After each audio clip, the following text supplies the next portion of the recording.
আজ অধরা আপুর মেহেদির অনুষ্ঠান। আমি সকালের ওই ভেজালের পর থেকে আপুর মুখোমুখি হইনি।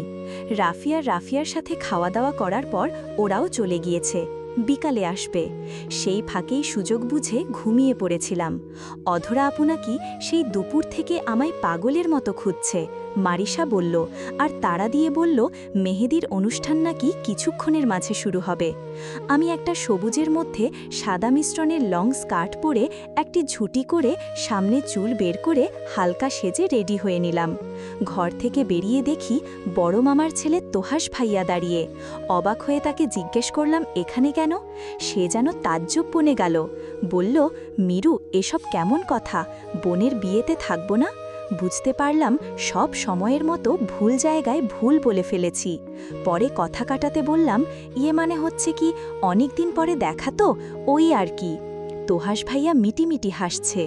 সামনে খেয়াল করতেই দেখি ফের ওই অসভ্য লোকটা। উফ, আমি কি এই বিয়েটা শান্তিতে খেতে পারবো না? আল্লাহ রক্ষা করো। ফারিস অভ্রর পাশে দাঁড়িয়ে কি নিয়ে যেন আলোচনা করছে। মিরাব উল্টো দিকে হাঁটা দেওয়ায় অভ্রর ডাক পড়ল, হেই মিরাব, কাম হেয়ার। মিরাব শুনতে পেয়েও পিছু ফিরল না, কারণটা ফারিস। মিরাব যেতে নিলেই অভ্র মুখ কালো করে বলে উঠল, শালি আধিঘারওয়ালি, আর এদিকে আমার শালি তো কানে কালা। আমি তো আরও ভালো শালি ডিজার্ভ করি। অধরা কি তবে আমায় চিট করল? বলল না কেন তার বোন যে কানে কালা? ভাইয়ার এমন বেফাস কথায় বাধ্য হয়ে সামনে দাঁড়িয়ে একটা সালাম দিলাম। পরে বললাম, জি ভাইয়া, একটু তাড়ায় ছিলাম, তাই এদিকে খেয়াল ছিল না। পরের বার এক বলাতেই শুনতে পাবো, সব সময় তো আর কাজে ব্যস্ত থাকব না। তোর শালিকে জিজ্ঞেস কর, তার এদিকে খেয়াল ছিলই না। যখন তুই এসব বললি ও জানতে পারল কি করে? ফারিস বলে উঠল, পয়েন্ট। ফারিসের কথায় লজিক আছে। আমি করুণ চোখে তাদের দিকে তাকিয়ে এরই মধ্যে ফারিস বলে উঠল, সরি টু সে অভ্র, তোর কপাল শুধু খারাপই না, অনেক খারাপ। তোর কপাল। নিশ্চয়ই কারো গাছের ফল চুরি করে অভিশাপ নিয়েছিলি যে এখন তোর আধিঘারওয়ালি বয়রা তো আছেই, সাথে মিথ্যাও বলে। তার কথা শুনে যেন আমার মাথায় বাজ পড়ল। আমাদের মাঝে উনি কেন কথা বলল? যাক, ইগনোর করে থাকি। অভদ্রের সাথে কথা বলে ইজ্জত ফালুদা করার মতো বোকা মেয়ে আমি নই, হা হা। অভ্র ভাইয়া বলে উঠল, খুব কষ্ট পেলাম আধিঘারওয়ালি, তুমি আমায় ইগনোর করলে। আসলে ভাইয়া হয়েছে কি, আমায় একটা ছেলে ডিস্টার্ব করছে। আসার পর থেকেই আমি ভাবছি সে। সরি ভাইয়া। অভ্র ভাইয়া বলে উঠল, সুন্দরীদের দেখলে তো সবাই ডিস্টার্ব করবে, বলে হু হু করে হেসে উঠল। ফারিস কিছু বলতে নিলে আমি ব্যস্ততা দেখিয়ে বিদায় নিয়ে যত তাড়াতাড়ি কেটে পড়লাম। অধরা আপু ডেকে জিজ্ঞেস করল খেয়েছি কিনা, কোনো সমস্যা হচ্ছে কিনা। মানুষটা যেমনই হোক আমায় খুব স্নেহ করে। হঠাৎ অধরা আপু বলে উঠল, ফারিসের কথাই কিছু মনে করিস না, ও এমনি। তুই কেন তখন ওখানে যেতে গেলি বলতো? কতগুলো কথা শুনতে হলো তোকে। ও রেগে গেলে মাথায় হিতাহিত জ্ঞানটা থাকে না। আমাদের রিলেশন ছিল 1 বছর। আমি ওর পিছে অনেক ঘুরতাম, পাত্তা পেতাম না। 2 বছর ঘুরে এই 1 বছর রিলেশন করলাম। কিন্তু ওর আমার প্রতি কোনো মায়া, ভালোবাসা, মানে আমি যে ওর গার্লফ্রেন্ড, ও আমাকে ওইভাবে ট্রিট করতো না। আমি ওর হাত ধরলে চর আমার জন্য বরাদ্দ থাকত। কাছাকাছি ঘেঁষে বসতেও দিত না। সব সময় একটা দূরত্ব বজায় রাখত। ও যে আমায় ভালোবাসে না, ভালোবাসা কি ও তা এখন অবধি উপলব্ধি করতে পারেনি, তা আমি বুঝতে পেরে ওর ফ্রেন্ড অভ্রর সাথে রিলেশনে যাই। সেটাই আমার কাল হয়ে দাঁড়ায়। অভ্রের আমার প্রতি যত্ন, ভালোবাসা, চিন্তা এসব দেখে আমি নেতিয়ে পড়ি। ভাবি ফারিস তো আমায় কখনো এইভাবে গুরুত্ব দেয়নি। অভ্র একদিন বলে, চলো রুম ডেট করি। আমি না করায় ব্রেকআপ করে দেয়। আমি রিলেশন বজায় রাখতে চলে যাই ওর কাছে। সে আমাদের ঘনিষ্ঠ মুহূর্ত ভিডিও করে রাখে। তা দেখিয়ে আমায় দিন-রাত ব্ল্যাকমেইল করে। আমি নিজের ইজ্জত বাঁচাতে অভ্রের আপুকে সব বলি। আপুই তারপর বিয়ে ঠিক করে দেয়। এই তো দেখতেই পাচ্ছিস। আমি ভাবছি, রাফি বলল এক কাহিনী, ফারিস ঘটালো আর এক কাহিনী, অধরা আপু বলল আর এক কাহিনী, মিলছে না তো। অধরা আপু বলে উঠল, আমি যে ফারিসের সাথে একান্তে কথা বলেছি কেউ যেন না জানে বোন। অভ্র জানতে পারলে খুব রেগে যাবে। আমি ঠিক আছে বলে চলে আসলাম। মেহেদি দিয়ে দিচ্ছে হাতে। আপুটির নাম ফারিন। সে নাকি বিবাহিত। আমি বিশ্বাস করিনি। দেখে তার বাচ্চা খুঁজতে লাগলো। বাচ্চা খুঁজে বলল, মাম্মা, তোমার আন্টি বিশ্বাস করছে না তোমার আম্মুর যে একটা ছোট্ট মাম্মা আছে। আমি তাদের এই মায়াভরা মিষ্টি কথোপকথন শুনছি, বেশ ভালো লাগছে। তারপর আপু আমায় মেহেদি দিয়ে দিল, বলল সুন্দর না হলেও সুন্দর বলবে। আমি কিন্তু যথাসাধ্য চেষ্টা করেছি সুন্দর করতে। আমি হাতের দিকে তাকিয়ে বলে উঠলাম, চমৎকার। তখনই চোখ গেল হাতের এক সাইডে এফ এফ। কিন্তু কেন? ফারিন আপু উত্তর দিল, তার নাম ফারিন, তাই সে ভুলে এফ দিয়ে ফেলছে। পরে পাত্তা না দিয়ে ডিজাইন দেখতে লাগলাম। আমার আকস্মিক চিৎকারে আপু কিছুটা ভরকে গিয়ে হেসে ফেলল, বলে উঠল, আহারে পিচ্চি আমার। সে আমার নাম্বার রাখল, কারণ দিল সে নাকি আমায় খুব মিস করবে। তার এই কারণের মানে তো বের করতে পারছি না। উফ, বাবুটা বুঝি আমার উপর খুব রাগ করেছ। এই যে আমি সরি, এখন সব রাগ ছেড়ে ফেলে জলদি এদিকে এসো তো। এই কথা শুনে পিছে ফিরলাম, তাকিয়ে দেখি ফারিস কানে ফোন লাগিয়ে কথাগুলা বলছে। আমি না শোনার ভান করে চলে আসলাম। এর সাথে কথা বলা মানে নিজের সর্বনাশ ডাকা। তখনই বলে উঠলেন তিনি, আজকাল পার্সোনাল কথা বলার কোনো প্লেসই নেই, আর না আছে সভ্য মানুষ। আমার রোম্যান্টিক কথা শোনার জন্য মানুষ কান পেতে থাকে, যদিও তারা কানে কালা, কিন্তু রিস্ক তো থেকেই যায়। সে আমার রোম্যান্টিক কথাবার্তাগুলো যদি তার স্বামীকে শিখায়, সেও তো আমার মতো রোম্যান্টিক হয়ে যাবে। নো ওয়ে, রিস্ক নেওয়া যাবে না, নেভার এভার। আমি নির্বাক, মানুষ এত বাজে কিভাবে বলে। আমি উল্টো রাস্তায় হাঁটা দিলাম। উনি আমায় বলে উঠলেন, hey you idiot girl, just listen to my word. Hey listen to me, stop, I said stop. নির্ঘাত এই ব্যাডা ইংরেজ এমন করছে কেন? এর থেকে রেহাই কি করে পাই? সামনে দেখি তোহাস ভাইয়া, তাকে ডেকে আমি তারই সাথে চলে যাই। জাস্ট না জেনে বুঝে কথা শুনিয়েছি বলে সরি বলতে চেয়েছিলাম। এই মেয়ে এমন ভাব করছে যেন তার পিছে আমি বখাটেদের মতো ঘুরছি। জঘন্য মেয়ে লোক কোথাকার, বিড়বিড় করে বলে উঠল ফারিস।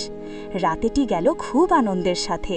সকল মামতো খালতো ভাই বোনে একসাথে মিলে চোর পুলিশ খেলতে খেলতে পার করলাম। ভোর 4টা অবধি খেলে যে যার মতো ঘুমিয়ে পড়লাম। খুব সকালে মা এসে ডাকছে, বলে খেয়ে দিয়ে হলুদের জন্য রেডি হতে। আজব, এত সকালে রেডি কে হয় ভাই? ঘড়ির থেকে তাকিয়ে দেখি 3টে বাজে।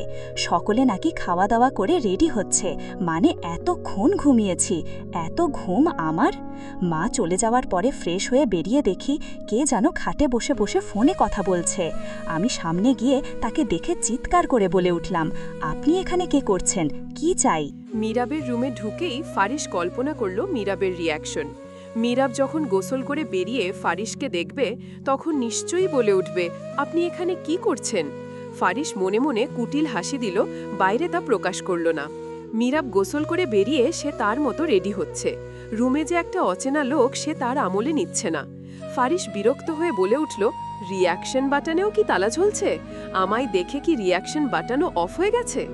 মীরাব বিরক্তিকর মুখ নিয়ে না তাকিয়ে বলল, কি চাই? এখানে এসে নিজেকে থার্ড ক্লাস লোকেদের মতো পরিচয় দিলেন। আমি মাইন্ড করিনি মিস্টার অভদ্র, আপনি এখন আসতে পারেন। আমি কিছু কথা বলতে এসেছি বলেই চলে যাব।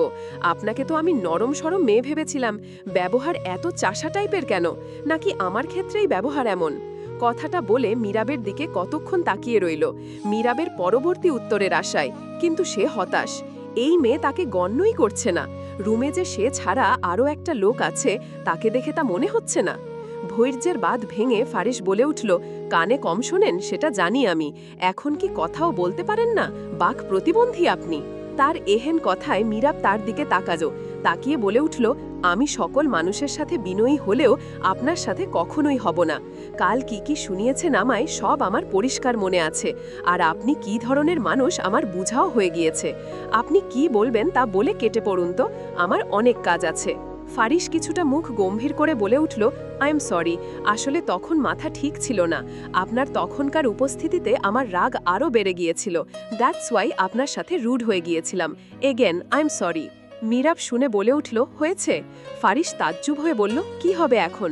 এখন কেটে পড়ুন তো দেখি, আমি লেট হচ্ছি। কিন্তু আমি যে সরি বললাম, আমার সরি? মীরাব শাড়ির ভাঁজ খুলতে খুলতে বলল, শুনেছি, অ্যাকসেপ্টও করেছি, এখন যেতে পারেন। আপনার জন্য আমি যথেষ্ট লেট হয়ে গেলাম, সবাই রেডি হয়ে গেল। উফ। ফারিস অদ্ভুতভাবে তাকিয়ে চলে গেলে, উফ, অদ্ভুত যেতে বললেও যায় না, মানুষ দেখলে কি ভাবত। খাওয়া দাওয়া করে মাকে ডেকে এনে সে শাড়ি পরে হালকা সেজে বের হয়ে আসলাম। চোখ পড়ল দূরে দাঁড়িয়ে থাকা ফারিসের দিকে। আজ একটু বেশিই সুন্দর লাগছে সাদা পাঞ্জাবি পরায়। মাঝে মাঝে চুলগুলা হালকা দুলছে, কিছুটা সামনে এসে পড়েছে। উনি মাঝে মাঝে হাতের সাহায্যে তা পিছনে নিচ্ছে। ফর্সা ভাবটা আরও বেরিয়ে এসেছে। ছেলে মানুষের এত সুন্দর হতে নেই। মীরাবের এসব ভাবনা দেখে সে নিজেই ভরকে গেল। লোকটা যতই সুন্দর হোক, সে একটা অভদ্র মানুষ। সুন্দর ধুয়ে কি পানি খাবে সে? জানি আমি একটু বেশিই সুন্দর, আমায় এত খুঁটিয়ে দেখতে ভালো লেগেছে তো কেমন লাগলো? অভদ্র থেকে ভদ্র হতে পারলাম কি? সরি কি এখনো অ্যাকসেপ্ট করেননি? আমার সরির কি কোনো দাম নেই? অ্যাকসেপ্ট না করলে আমার সরি ফেরত দিন। ওনার কথা শুনে আমার হাসি চলে আসলো। ওনার সামনে হাসা যাবে না, পেয়ে বসবে। হাসি সংযত করে বললাম, এসব আজগুবি কথা কিভাবে বলেন আপনি? তখনই তো বললাম সরি অ্যাকসেপ্ট করেছি, এত কেটকেট করছেন কেন? কি ভাষা আপনার, বখাটে মেয়েদের মতো। তখন বললেন কেটে পড়ুন, এখন বললেন কেটকেট। ও মাই গড, শেষে কিনা এক বখাটে মেয়েকে সরি বললাম। এই আমার সরি আমাকে ফেরত দিন। আজব বলে অন্যদিকে চলে যেতে নিলাম। সে বলল, আচ্ছা মজা না, আমি সত্যি মনে থেকে sorry, please accept it please. Meerab তো সেই কখন থেকেই বলছে অ্যাকসেপ্ট করেছে, তবু এই লোকটা এমন করছে। সরি তো সেই রুমে থাকতেই অ্যাকসেপ্ট করেছে। সে ভাবনা বাদ দিয়ে বলল, আমি আপনার সরি সেই রুমেই অ্যাকসেপ্ট করেছি, এত সরি বলারও কিছু নেই। দেন ওকে বলে ফারিস মুখ অন্যদিকে ঘুরিয়ে আবার বলল, আচ্ছা ফ্রেন্ড হবে আমার? মীরাব মুখ কুচকে বলে উঠল, আপনার বয়স আর আমার বয়স দেখেছেন? বুড়া লোকের সাথে ফ্রেন্ডশিপ? মানুষ আমায় বুড়া বলবে। আর তাছাড়া ছেলেদের থেকে দূরে থাকি আমি, ছেলে বন্ধু বানাই না আমি। কথা শেষ নাকি আরও আছে? বর্তমানে তো সব মেয়েই ছেলে বন্ধু বানায়, ঘুরে ফিরে আপনার কেন নেই? আর আমি বুড়া? আপনি খেয়াল করে দেখুন মেয়েরা কেমন করে আমায় দেখছে। ওদের তাকানোর ভঙ্গিতেও আপনার আমাকে বুড়া মনে হয়? আর তাছাড়া আপনাকে দেখলাম যে আমার ফ্রেন্ড হতে চান কিনা, নাথিং এলস। কারণ আমার এসব পছন্দ না, তাই আর কিছু। ছেলে মেয়ে কখনো বন্ধু হয় না। আর হয়তো তাদের কাছে আপনি সুন্দর, তাই ওইভাবে তাকাচ্ছে। এই তাকানোর ভঙ্গি দেখে নিশ্চয়ই আপনার বয়স কমে যাবে না? বয়স কত আপনার? বেশি না, এই তো 24। কেন, বিয়ের প্রপোজাল দিবেন নাকি? লজ্জা পেয়ে বলল ফারিস। মীরা ব্রু কুচকে বলল, ইয়াকছি, আমি কেন বিয়ের প্রস্তাব দিব, তাও এমন বুড়া লোক? এই বুড়া কোথায়? মাত্র 6 বছরের বড় আমি আপনার থেকে। বাট আমি আপনাকে আপনি কেন বলছি? উফ, আমি এত ভদ্র কেন? ছোট বড় সকলকেই আপনি বলে সম্বোধন করি। বাই দ্য ওয়ে, আমি তুমিই বললাম, তুমি পছন্দ না করলেও। ভদ্র আর আপনি, নাইস জোকস বলে চলে আসলাম। হলুদের অনুষ্ঠান চলছে, আমি দূরে দাঁড়িয়ে দেখছি। চোখটা জ্বলছে, তাই পানি দিতে ওয়াশরুমে চলে গেলাম। কিছুতে টান লেগে শাড়ির কুচি খুলে গেল। টানা 20 মিনিট ধরে আমি শাড়ির কুচি নিয়ে গবেষণা করছি, পারছি না তো। না, আর হবে না, রুমেই যাই, তবুও হচ্ছে না। দরজা খুলে কাউকে পেলাম না যে আমার এই কষ্ট থেকে উদ্ধার করবে। হঠাৎ দেখি ফারিস এদিকেই আসছে, আমি দরজা আটকে দিলাম। উনি দরজায় টোকা দিয়ে বলল, কথা আছে, দরজা খুলো। আমি বললাম, কথা বলার মতো পরিস্থিতিতে আমি নেই, পরে কথা বলবো, আপনি একটু আম্মুকে ডেকে দিন। উনি বলল, আপনার আম্মু ব্যস্ত, খুলুন দেখি, না হয় দরজা ভাঙার মতো যথেষ্ট শক্তি আমার আছে।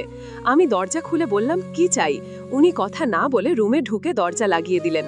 কি সমস্যা বলুন? আমি আর বলতে পারল না। আমার শাড়ি দেখে, শাড়ির এই হাল কেন? রেসলিং খেলেননি নিশ্চয়ই, তো এমন কি করে হলো? আসলে আমি ওয়াশরুমে গিয়েছিলাম, আসতে সময় কিছু একটাই লেগে এমনটা হয়েছে। উনি কিছুক্ষণ ভেবে আমার সামনে এসে বসে শাড়িটা হাতে নিল। আমি 2 কদম পিছাতেই উনি খামচে ধরলেন আমার কোমর। আমি ভরকে ওনার দিকে চেয়ে আছি। উনি খুব যত্ন করে কুচিগুলা ঠিক করছে। অভিজ্ঞ দেখছি, কজনকে পড়িয়েছেন। উনি চোখ ছোট ছোট করে আমাকে দেখে বলে উঠলেন, ইডিয়ট, আমায় কি ভাবেন আপনি? কিছুক্ষণ থেমে হঠাৎ বলল, আমার বোনকে পরিয়ে দিতাম, তার শাড়ি অনেক পছন্দের। আমি ভাবছি ভাই হিসাবে উনি নিশ্চয়ই পারফেক্ট, বোনের খুশির জন্য শাড়ি পরিয়ে দিত। যতটা খারাপ ভেবেছে অতটাও না। অন্যদিকে খেয়াল থাকায় পেটে চাপ অনুভব করালাম। তাকিয়ে দেখি উনি কুচি ঠিক করে গুজে দিলেন। আমি ওনার হাত চেপে ধরে চোখ বন্ধ করে আছি। উনি আমার দিকে তাকিয়ে। ভাই দরজায় নক করে বলল, মীরাব, এই মীরাব, বের হ বলছি, অনুষ্ঠান শেষ হতে চলল, তোর দেখা নেই। আমি কোনো মতে বললাম, শাড়ি নষ্ট হয়ে গিয়েছে, ঠিক করতে এসেছি, ভাইয়া আসছি, তুমি যাও। দরজা খুলে খেয়াল করে দেখলাম কেউ নেই। ওনাকে বললাম চলে যেতে, উনি তো সেই তখন থেকে থম মেরে আছেন, কিছু শুনছেনই না। আমি সব ঠিক করে বের হব, ওনাকে বললাম আমি চলে যাচ্ছি, এখনো থাকবেন? উনি আমাকে ভালোভাবে খেয়াল করে কিছু না বলেই চলে গেলেন। আজব। ফারিসের দিকে তাকিয়ে দেখি সে হাত দেখে মিটিমিটি হাসছে। ভয়ঙ্কর দৃশ্য চোখের সামনে ভেসে উঠল।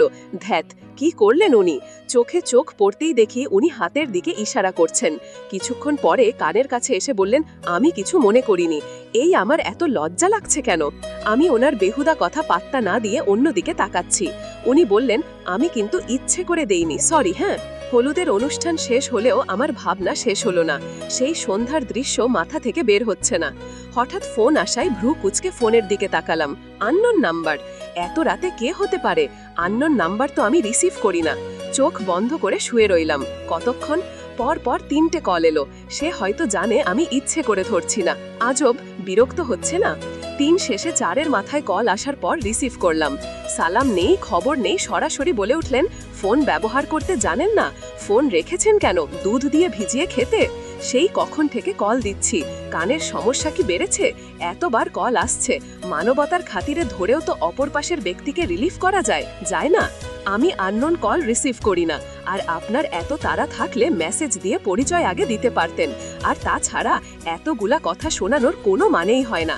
আমি যে কল ধরিনি এমনও তো না, ধরেছি তো। কেন মেসেজ দিলে কল ধরতেন? স্পর্শের এত পাওয়ার? আপনি একটা আজব মেয়ে। জানলাম, কিন্তু এই কথা কেউ বলেনি। কল দিলেন কেন তাই বলেন। কি আজব, কল কি দিতে পারি না? না, পারেন না। আপনি একটা অচেনা ছেলে। আমি কখন বললাম আমি মেয়ে? কি বললেন? না, কিছু না। বলছিলাম কি ওই সময়ের জন্য আমি সরি, কিছু মনে রাখবেন না প্লিজ। মনে হুম বলে ফেললাম। সে পেয়ে বসলো, বলে উঠল, আমি কিন্তু মারাত্মক উপভোগ করেছি এই প্রথম কোনো নারীকে স্পর্শ করে। আপনাকে আমি সেই তখন থেকে লক্ষ্য করছি। আপনি ওই ঘটনার পরে আমার সাথে শুধু মস্করা করে যাচ্ছেন, বারবার মাফ করছে বলে পেয়ে বসেছেন। উনি হু হু করে হেসে বলল, আপনি নিশ্চয়ই লজ্জা পাচ্ছেন। ইস, এখন যদি সামনাসামনি দেখতে পেতাম। ইউনো হোয়াট, আপনাকে রাগলে লজ্জা পেলে মারাত্মক লাগে। কেমন মারাত্মক সেটা তুলা রইল, সময় মতো বলে দিব। কি বললেন? না, কিছু না। খেয়েছেন নাকি সারা রাত আমার স্পর্শের কথা ভাবতে ভাবতে খাওয়া হয়নি? আরও লাগবে? আমি প্রচণ্ড লজ্জায় কল কেটে হাঁসফাঁস করতে লাগলাম। এমন নির্লজ্জ মানুষ আর দুটো হয় না। দেখে ভদ্র মনে হলেও সে মারাত্মক অসভ্য। বিড়বিড় করতে করতে ঘুমিয়ে গেলাম। কলেজ থেকে বের হওয়ার সময় আমায় ধস্তাধস্তি করে একটা গাড়িতে ওঠানো হলো। গাড়িতে বসার সাথে সাথে ড্রাইভার আমার দিকে তাকিয়ে বলে উঠলেন, কংগ্রাচুলেশনস, আপনি কিডন্যাপ হয়েছেন। এখন আপনি কান্না করে আপনার বয়ফ্রেন্ডকে কল করে বলুন আপনি কিডন্যাপ হয়েছেন। কিন্তু ভাইয়া, আমার তো বয়ফ্রেন্ড নাই, আপাতত আপনিই আমার বয়ফ্রেন্ড। উনি আমার দিকে তাকিয়ে কুটিল হাসি দিতে বলল, যথা আজ্ঞা মহারানী। আপনি?